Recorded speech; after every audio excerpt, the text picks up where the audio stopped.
Hi, Trevor here, reflecting on life through music. Thank you for stopping by.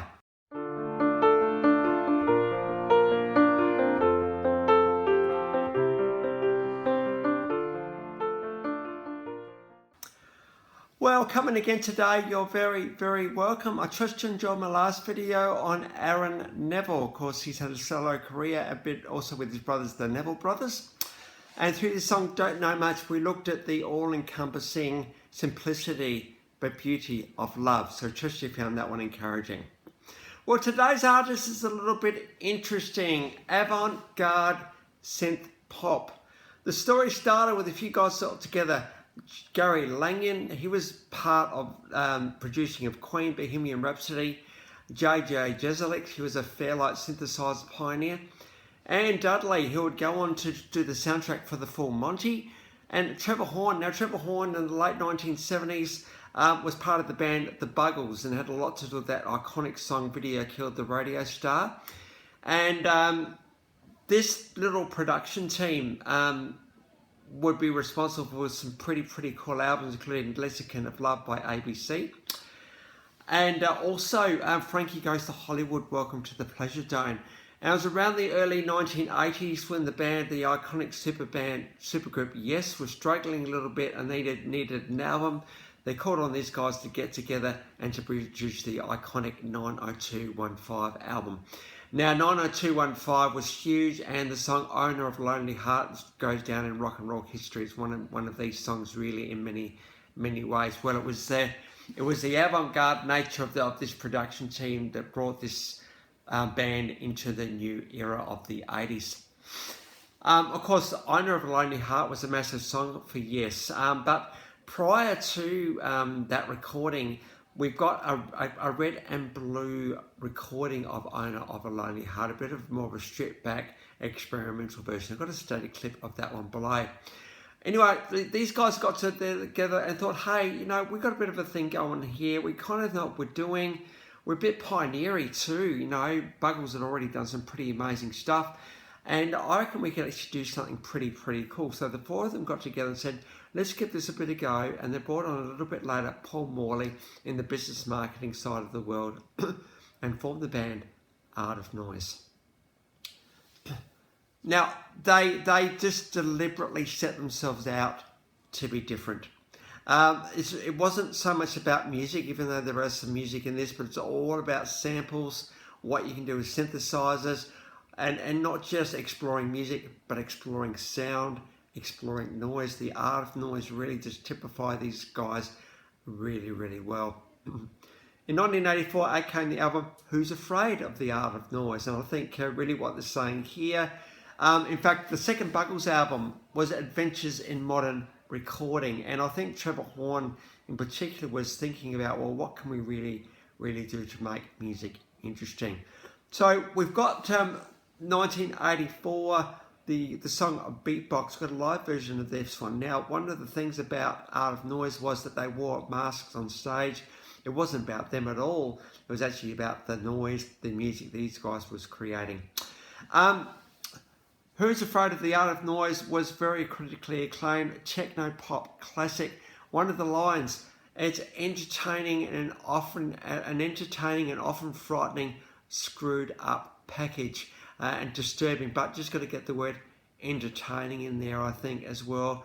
These guys were really pushing the envelope, and so very critical acclaim. Out in 1985, I came Into the Battle with the Art of Noise, and so I think there's something pretty cool about these album titles, and that is, hey, we're being experimental here, and we actually don't care who hears it and who doesn't.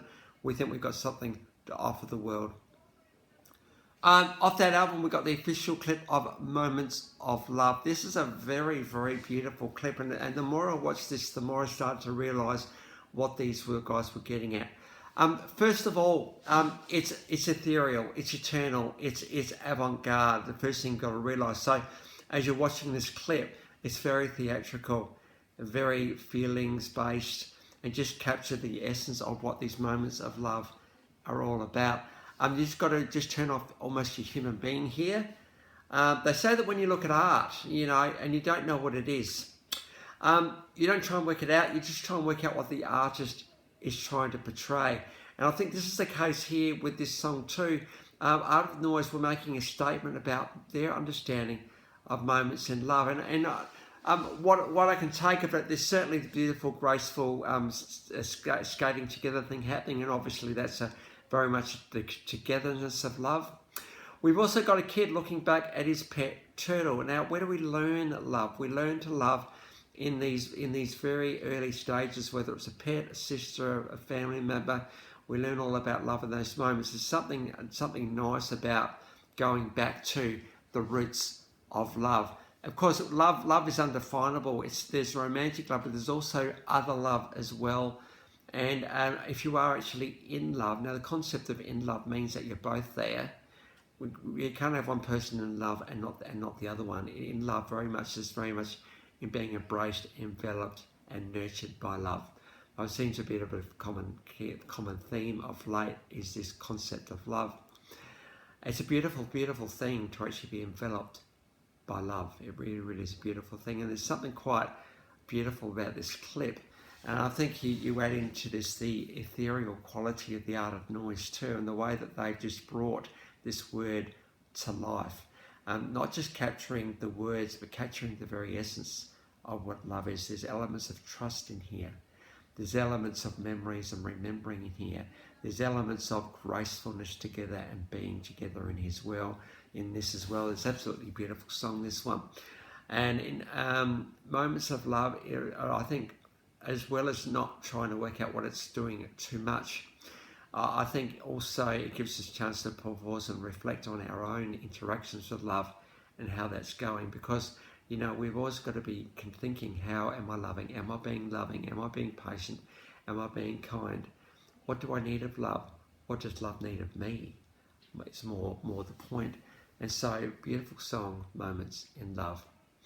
It was around 1986 that there was a bit of a split with the Art of Noise, something around creative differences. I think we've got 5 iconic people in the room, such as C5. It's only a matter of time before differences emerge, but certainly they did create magic in the mid 1980s. Jezalak, Dudley, and Langan would take the name Art of Noise, and they came out in 1986 with their take on the Peter Gunn theme. This particular theme won a Grammy Award, so it was good to see that the Art of Noise were being acknowledged by the industry. So we've got the official clip of that one before. Peter Gunn is all about Private Eyes, and we've got Rick Mail in here doing his particular thing. They did collaborate with Tom Jones in 1988, and Tom Jones is the master of recreating himself, and you know, he was going away from the swoony songs that he was doing in the 70s to a little bit more, I suppose, new wave in the 80s. And so Tom Jones is one of these guys that continues to recreate himself, and him and the Art of Noise created this beautiful collaboration in 1988, singing the Prince classic Kiss. So I've got the official clip of that one. Now, moving forward to a little bit later, around the turn of the century actually, out came a tribute to Claude Debussy, and we've got an official clip of Art of Debussy here. I think just one of the things I think you've got to just pick up, I think, is the progression of the artistry of the Art of Noise. They started with beatbox and they moved forward to really quite intricate, elaborate production of Art of Debussy. So we've got the official clip at that one below. Now, much to the delight of myself, I stumbled when I was actually searching a live version of Video Killed the Radio Star, because you know, you just got to see something live sometime. I discovered that the Princess Trust in 2004 actually got Trevor Horn, Jeff Downes, and a few of the Buggles contributors of that album in the late 1970s together, and they performed Video Killed the Radio Star, The Age of Plastic. Now, I've also already looked at that particular group, but Trevor Horn stayed on stage, or it might have been before, who knows, and he asked for his bass guitar because Trevor Horn is a very, very good bass player, and you'll be able to see from this clip just how good this guy is. But more importantly than that, we have a production genius. Just look how clever this song, Close to the Edit, which came off their first album, Who's Afraid of the Art of Noise, just how clever it is. How much rehearsal would have been required to be able to do this one live? But Trevor Horn, ever the innovator, just think of Yes's owner of A Lonely Heart, the producer of that song. He is a genius, this guy, and to be able to see him on stage himself is pretty cool. Trevor Horn actually did lead vocals for Yes for a little while as too, so this guy can sing as well, and we all know how well he sung Video Killed the Radio Star. So we've got 2004 live version of Close to the Edit.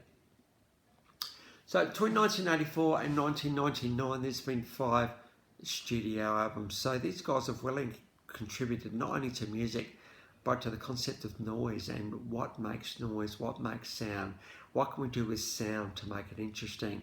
And you need bands like The Art of Noise to actually be able to, I suppose, explore that and have the freedom to explore it as much as these guys have actually done. So it's great to be able to give these guys an absolute tribute today. So the links to those 7 clips are in the description below. And I've also included my last video from Aaron Neville. If you want to recap on him, feel free. Well, if this is your first time to Life Reflections through Music, welcome to the channel. Or if you come back for another one, how great to see everybody here. Well, next time we're going to get on to a bit of an Australian comedic classic with Australiana and Ostentatious next time. So until then, I'll catch you around. Bye for now.